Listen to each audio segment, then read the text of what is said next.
What's up, everybody? Welcome back to another episode of the Ben Thomas Show. Thanks for coming back. Guys, I've got the Hot Toys Daredevil finally in my collection, and I wanted to give you guys this retro kind of unboxing because I've never had this figure in my hands, and I've always had the Punisher standing there by himself. Now, with the new Daredevil Born Again television show coming, I'm sure we're going to see more collectibles from it, especially if it's good, but this is an old figure and it looked really good in my opinion.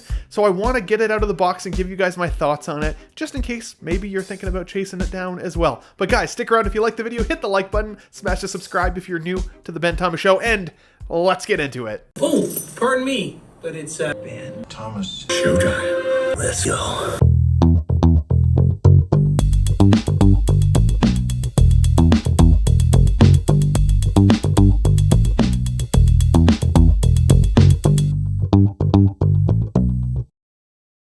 I mean, let's start by saying the Daredevil theme song was so good.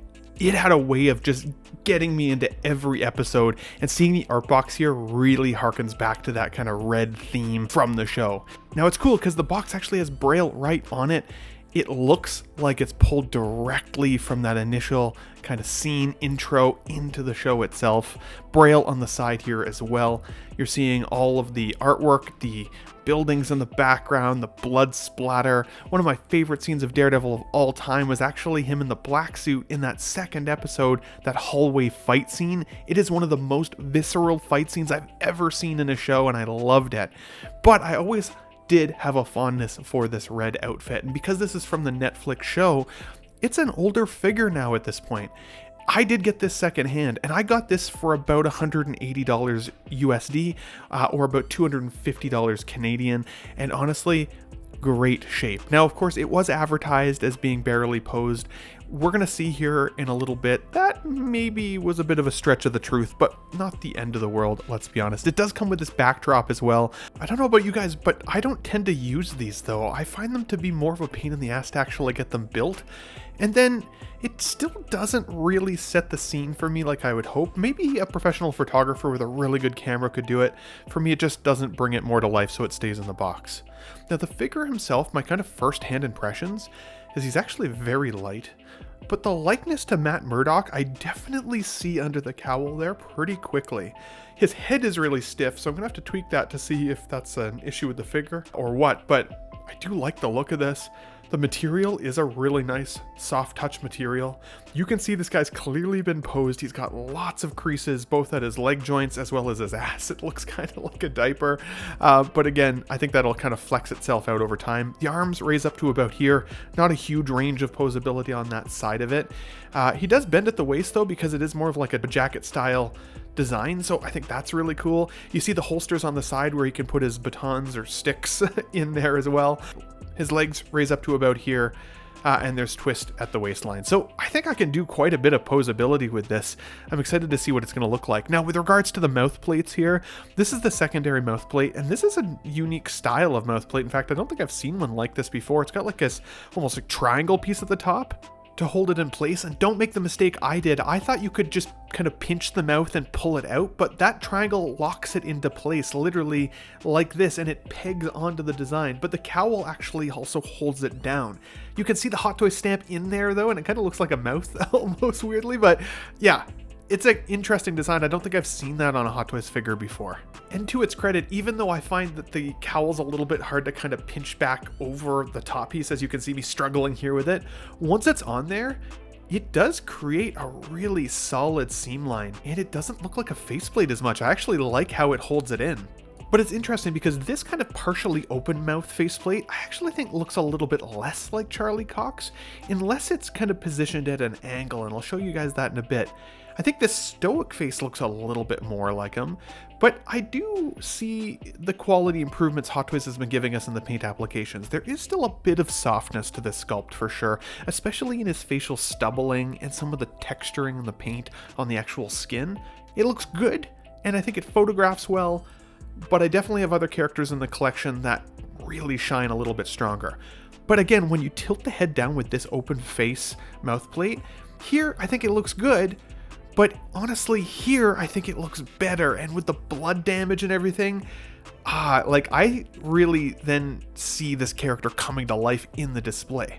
Now, his eyes don't light up. That is just a reflection in the collection off of the lighting, but this is beautiful to photograph.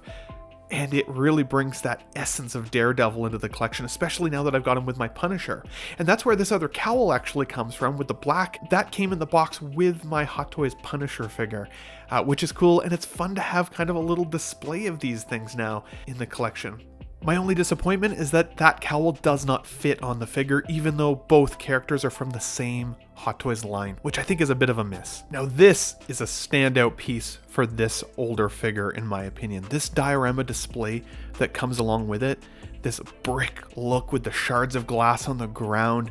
I love the fact that there's no nameplate fixed to this, which means I can put this backwards, forwards with other characters, does not matter. It looks so good. And then even when you actually put it up on this display base, if you want to, it looks good together as well. So you can also have the nameplate. And otherwise, you can actually give this to another figure entirely so that the figure base itself is just standing alone if you tend to use them, which is also a cool looking display base with a greasy look on the surface and everything. I love that. Now, of course, it does come with the 4 hands in addition to the 2 that come on the figure, so 6 hands total. They look pretty good. They look like gloved hands. I'll give them that, and they're painted well, so no complaints there. These Billy sticks essentially are awesome to display, especially with the figure. I love how they come either combined like that or separate, as well as one that comes with a wire attached that I'll show you guys later. I also love that there's a split cut boot design. I thought this was a fun photo just to show what maybe it looks like from Daredevil's perspective in his echolocation sight. But here is him holding, of course, the Billy sticks with the wire, and I think that looks like a really cool display as well. I have seen some people actually mod that wire to be longer, which I think is also really cool, but no idea how to do that, so that won't be in this video. Overall, I love the way that this guy poses, especially due to the fact that his ankles articulate. I do find his joints are very posable as well. The outfit is not super restrictive, but still tight in the right ways. You can have him posed up on his diorama display, kind of solo without any flight pole or crotch grabber at all, or you can have him doing cool poses even as low as the ground. I wish his arms would raise up a little higher at the shoulder, but we can't have everything we want always. I think with regards to the actual base itself, it does look good posed up. I don't love the crotch grabber, and it's almost not strong enough to hold the weight of the character. So if you can get another design for something like this, if you want to have him up in the air, maybe a flight pole, I think that would be a better look for it.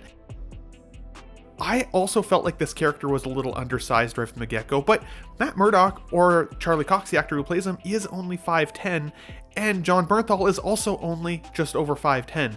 So while they look even bigger here, they do appear to be scaled properly to each other. I'd just be worried with modern Hot Toys that they're all going to look significantly bigger, which is the effect I'm getting in my own display at the moment. But guys, that's my thoughts on this figure today.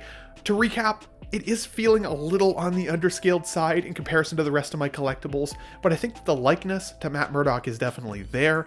I love the flexibility of the outfit. I think it looks exactly like the representation from the Netflix show. What are we going to see from Daredevil Born Again? Is it going to be multiple different colors of suits? Maybe get a head sculpt with those figures? I'd be curious to see what you guys have to say about that. If I had to rate this figure as it stands based on the price that I paid, I'd still easily give this an 8.5, almost a 9 out of 10. I'm really happy with this representation of Daredevil in the collection. But if you guys can find it on a deal like I did, and you're considering putting it into the collection, I would at least consider it. Guys, if you liked the video, hit the like button, smash the subscribe if you're new to the Ben Thomas Show, and we'll catch you guys on the next one. Thanks for watching, everybody. Wow, what a great audience. Be sure to subscribe to my channel if you haven't already. Because subscribing makes you feel good. Where shall I go? What shall I do? Frankly, my dear, I don't give a damn. It's gone. It's all gone.